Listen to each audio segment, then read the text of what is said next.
علامہ صاحب چونکہ ہمارے پاس کچھ بھی کم ہوتا ہے، میں چاہوں گا جانے سے پہلے فتح مکہ کے حوالے سے آپ کیا چاہتے ہیں کہ ہم لوگ کیا سیکھیں اور کس طرح سے آج کو عوام کو لوگوں کو کیا پیغام دیں گے آپ؟ چونکہ وقت بھی کم ہے تو ایک مختصر سی بات جی کہ مرنے کے بعد جن باتوں پر لوگ منو مٹی تلے دب جاتے ہیں نا، مرنے سے پہلے تھوڑی سی مٹی ان باتوں میں ڈال کر اچھی طرح سے جی سکتے ہیں. اچھی بات ہے، واہ واہ اس واہ. لیے دل کو وسعت کے ساتھ جینا سیکھیں. بات مشکل ہے، بات اچھی ہے لیکن مشکل ہے مشکل ہے کیونکہ ہم سب لوگوں میں جو اختلاف چھوٹے چھوٹے آتے ہیں یہ بہت بڑے بن جاتے ہیں. دیکھیں علامہ اس صاحب میں یہ تو آپ سمجھتے ہیں بالکل بات. آپ صحیح فرما رہے ہیں، اور اس میں حسد بھی آ جاتا ہے، جی اس جی میں جی کینہ آ جی جاتا ہے.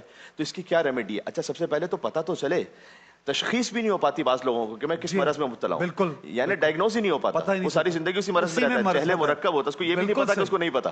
بالکل اس صحیح. کا ایک طریقہ بتلایا گیا ہے کہ اگر مجھے کسی کی ترقی دیکھ کر، کسی کو نعمتیں دیکھ کر جلن محسوس ہوتی ہے اور اس کی ناکامی دیکھ کر خوشی ہوتی ہے، تو میں مانوں یا نہ مانوں حسد ہو رہا ہے مجھے. حسد ہو رہا ہے، اچھی بات. یہ خود بخود خود سوچے، خود سیلف انسان سوچے اسیسمنٹ جس کہ کو کہا مجھے جائے. اگر کسی کی ترقی دیکھ کر مجھے اچھا نہیں لگتا، دل میں اپنے آپ سے سوال کرے، والانسان علی نفسہ بصیر. اللہ تعالیٰ نے قرآن میں کہا ہر انسان اپنے آپ کو بہتر جانتا ہے. میں آپ کو ڈیسیو کر سکتا ہوں، اپنے آپ کو نہیں کر سکتا. میرے اپنے نفس میں مجھے پتا ہے کہ میری کیا کیفیت ہے. صحیح. اور اگر مجھے کسی کو مشکل میں دیکھ کر تھوڑی خوشی محسوس ہوتی، اس کا مطلب ہے جی کہ مجھے اس کے ساتھ پریشانی ہے. اب اس کا علاج کیا ہے؟ اس کے لیے دعا کرنا شروع کر دیں.